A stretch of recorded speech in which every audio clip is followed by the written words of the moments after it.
A mí una cosa que sí que me ha llamado mucho la atención de un documental que tú 100% has visto en Netflix, que es How to Change Your Mind, que viene basado del libro, que es básicamente eso, es el documental del libro. Cómo cambiar tu mente. Cómo tú cambiar tu mente. Fabuloso de Michael Pollan, un periodista americano súper buen escritor y que se ha metido a fondo en el mundo de los psicodélicos y ha escrito esta pieza. Que tú me has dicho encima que es muy bueno. Una obra de divulgación maravillosa, como todo lo que hace este señor, que es muy buen escritor. Una cosa que me llamó la atención de ese documental es que el tema de LSD o de setas, es decir, psicodélicos puros, el problema o el beneficio que tienen, pero que es complicado de saberlo llevar, es que cuando tú tienes estos tipos de terapia, tienes que ser extremadamente abierto de mente. Es decir, incluso los terapeutas le dicen a la gente, antes de tomarlo, tú intenta ser abierto de mente y cada pensamiento que tengas en tu mente, déjalo pasar como si tú estuvieses de espectador y estés en el cine y estás viendo simplemente tus pensamientos. Porque ellos dicen, por ejemplo, él tiene una quote muy buena que es "Doesn't matter where you go, just go". En plan, déjate llevar y ve a donde tienes que llevar, como que tiene que ser algo que tienes que pasar por eso para llegar al otro lado del bloqueo mental que tengas.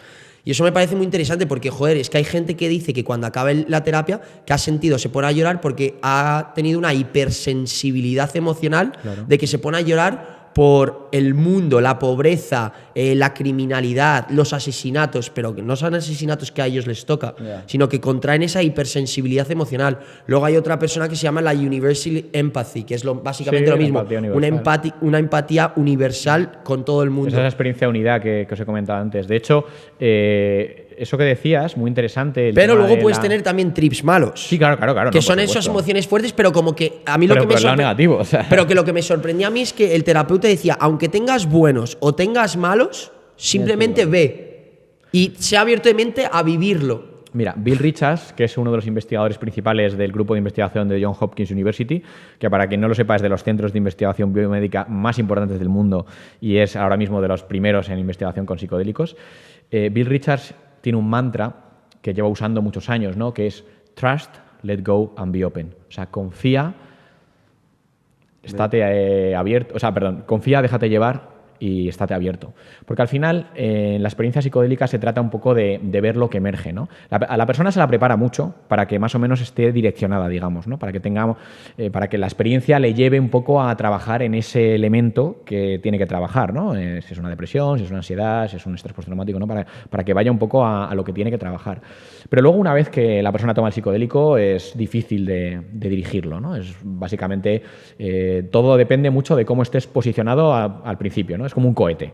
El cohete, pues a lo mejor, desde el momento que el cohete sale disparado, ya no controlas la dirección del cohete, pero sí que puedes controlar hacia dónde está dirigida la base desde la cual sale el cohete, si tú lo orientas en una dirección o en otra, ¿no? Vale. Entonces, tú preparas muy bien la base, preparas la experiencia y una vez que sale hay que ir con valentía.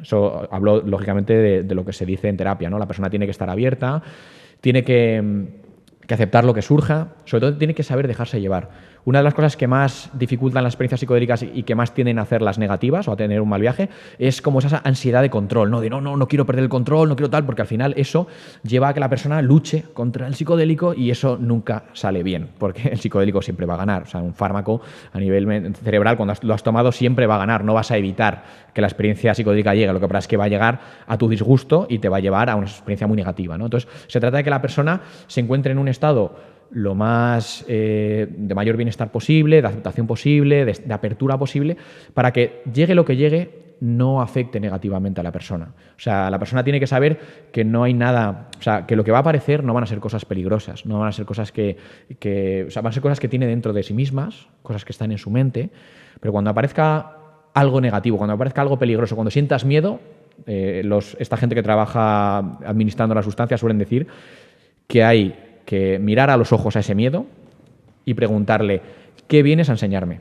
Porque todo ese tipo de elementos negativos, de miedos que surgen, son una lección que está ahí. O sea, algo que tenemos que aprender de nosotros mismos, de que somos demasiado controladores, de que nos da miedo lo que piensen de nosotros, de que nos juzgamos demasiado, de que todo ese tipo de cosas van a emerger durante la experiencia psicodélica. Entonces tienes que saber aceptarlas, aprender de ellas y dejarte llevar, o sea, saber que no te vas a morir por haberte tomado un psicodélico, obviamente, siempre y cuando hayas tomado una dosis adecuada, en un contexto adecuado. Es decir, no se conocen, igual que pasa un poco con el cannabis, no se conoce gente que se haya muerto por una dosis de cannabis. Ahora bien, pues sí, si coges el coche y tienes un accidente, pues lógicamente sí, o si haces alguna tontería, pues lógicamente también, ¿no? Pero que hay que tener la confianza y saber que no vas a morirte por ello, que si has hecho las cosas bien, la experiencia es muy poco probable que te vaya a dar un resultado negativo o tal.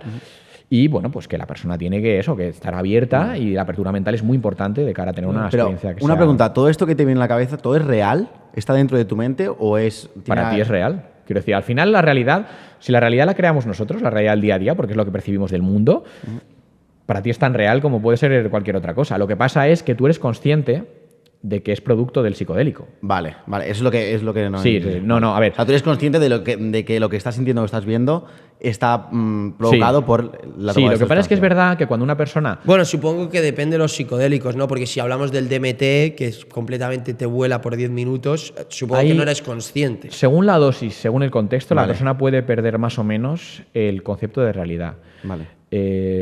Yo creo que en general la persona no suele perder un poco la idea o el conocimiento de que, bueno, de que ha tomado una sustancia y de que está, pues eso, viviendo una experiencia muy intensa.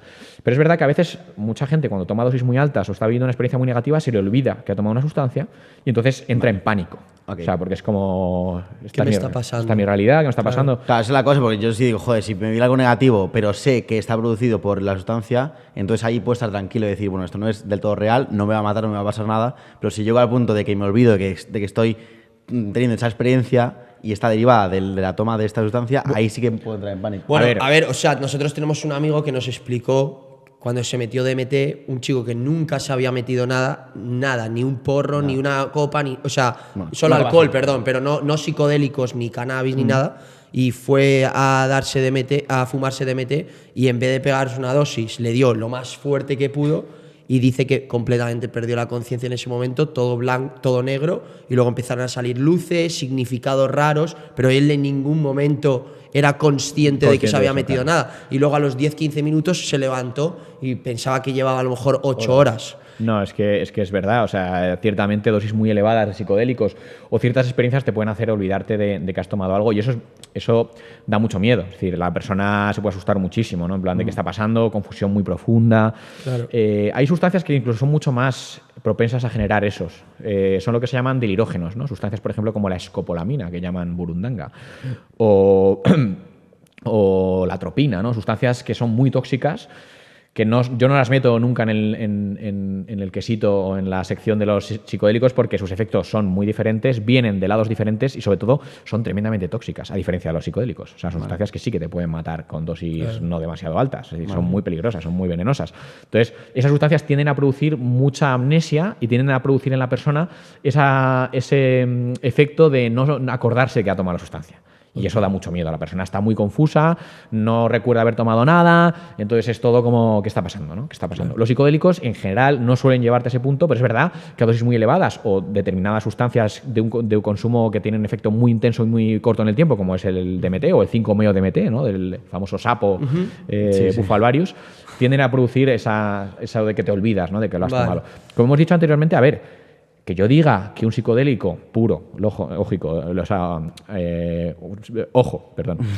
como la LSD o la psilocibina o la dimetiltriptamina no te va a matar, no quiere decir que no puedas tener una experiencia terrible, traumática y que pueda tener un efecto muy negativo en tu salud mental a largo plazo, ¿no? Que es un poco lo que hablábamos antes, ¿no? Que lo único peligroso de las drogas no es que te maten o no te maten, o sea, hay muchas otras cosas que pueden pasarte, ¿no? Pero bueno, que al final la persona en el momento en el que ha tomado el psicodélico tiende a pensar que se va a morir. Que se va a morir, que... También eso tiene que ver mucho con el efecto de la disolución del ego. La persona en ese momento, el ego se disuelve, entonces tu identidad empieza a desaparecer. Por eso pasas un poco como a sentirte unido con todo, que formas parte de un todo, porque es como que la frontera que separa lo que consideramos nosotros Y el resto del del mundo, resto se difumina. Vale. Entonces, por eso sientes ese efecto como de unidad, ¿no? De yo soy tú, yo soy todo, por eso luego surge esa empatía, surge ese pacifismo, ¿no? De por qué vas a querer pelearte con el otro si también forma eso es parte de parte ti, de ¿no? lo Es mismo, parte de sí. ti, Claro. parte del todo, ¿no? Entonces, esa unidad que puede ser tremendamente útil en procesos terapéuticos,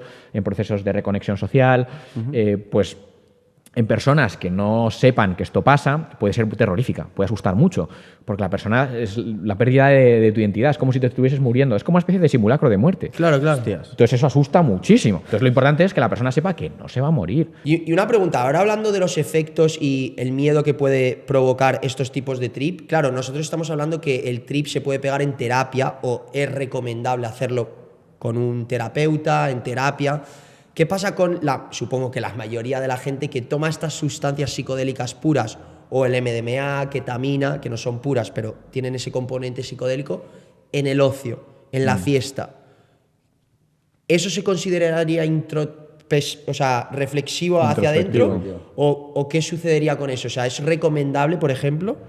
Bueno, a ver, en el mundo psicodélico se suele decir que es muy importante que el contexto esté alineado con la intención. Es decir, si una persona tiene una intención terapéutica o introspectiva en una experiencia, debe elegir un contexto diferente a si tiene una intención puramente recreativa o exploratoria. Hay gente que le gusta, pues, ver los colores, un poco más lo que podríamos entender como recreativo, aunque no es tanto a lo mejor el tipo de recreación hedónica que tendemos a tener en mente cuando hablamos de drogas, ¿no? De sentir placer puro y duro, ¿no? Que bueno, pues también puede pasar, pero que a lo mejor no están así. Entonces, sí, hay contextos muy diferenciados para unas cosas u otras. También hay que decir que a veces los psicodélicos te pueden llevar por lugares totalmente insospechados, es decir, una persona que está en un festival y toma un psicodélico pues porque quiere amplificar su sentido, sentir la música, no sé qué, y de pronto acaba como llamando a su madre, como te quiero, gracias por haberme dado la vida. Quiero decir que ese tipo de cosas pueden pasar. A veces no puedes controlar totalmente la dirección de la experiencia. Pero sí que es cierto que hay ciertos contextos que tienden a facilitar un tipo de dirección del viaje u otro, ¿no?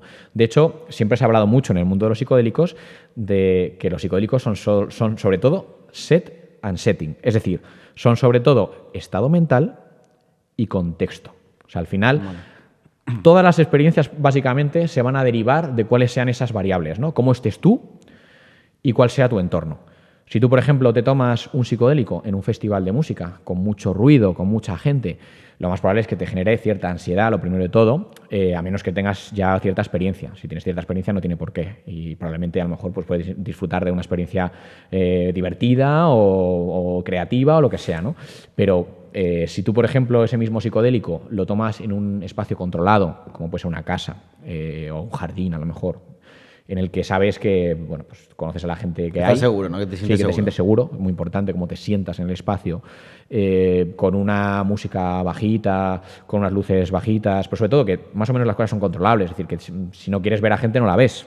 En un festival estás ahí en la tienda de campaña y si hay ruido, no puedes hacer otra cosa, ¿Y ¿no? por qué dicen que las setas hay que tomarlas en la naturaleza? O sea, entonces tú estás en contra de eso. No es que esté en contra. Yo creo que los usos, cada uso tiene un contexto que puede ser diferente, ¿no? Yo no estoy en contra de eso. Lo que pasa es que una persona que por primera vez se enfrenta a una experiencia psicodélica o que lo está haciendo dentro de un ensayo clínico y que por tanto hay que tener muy controladas todas las variables para saber que el resultado es fruto exclusivamente del psicodélico y no han entrado a jugar otros factores que no podemos controlar, pues lógicamente los entornos más propicios para eso son espacios controlables y seguros como puede ser una casa. Vale. Y de hecho se trabaja cuando estás en investigación clínica, suelen ser siempre lugares muy, muy bien controladitos, muy cómodos, muy agradables, pero se minimiza al máximo todo tipo de personas que estén ahí, de cosas que puedan alterar la experiencia.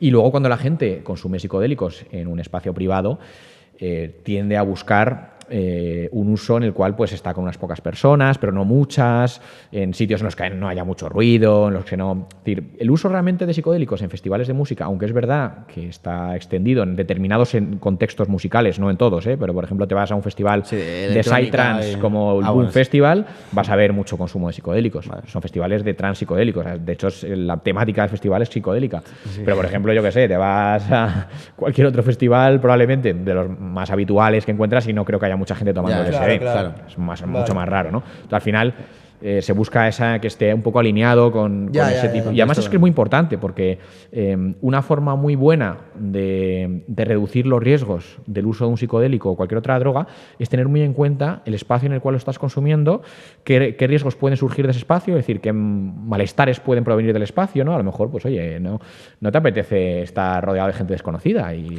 estás en un festival y hay muchas luces y hay un ruido atroz y no tienes dónde refugiarte del calor porque tienes una tienda de campaña al sol. Entonces, si te tomas un psicodélico, todo eso que te está molestando en ese momento va a ser mucho más molesto. Claro. Entonces, para eso vete a un entorno en el cual te sientas a gusto, en el cual tengas sobre todo seguridad, o sea, sepas que no va a pasar nada. Y a ver, un entorno natural es perfectamente bueno para ese tipo de cosas, pero claro, no cualquier entorno natural, porque a lo mejor un entorno natural te vas a un parque aquí en Madrid y te vas a estar cruzando con gente todo el rato. Sí, con niños jugando al fútbol. Y eso te puede generar intranquilidad. Uy, me han pillado, se han dado cuenta, ¿no? Sí.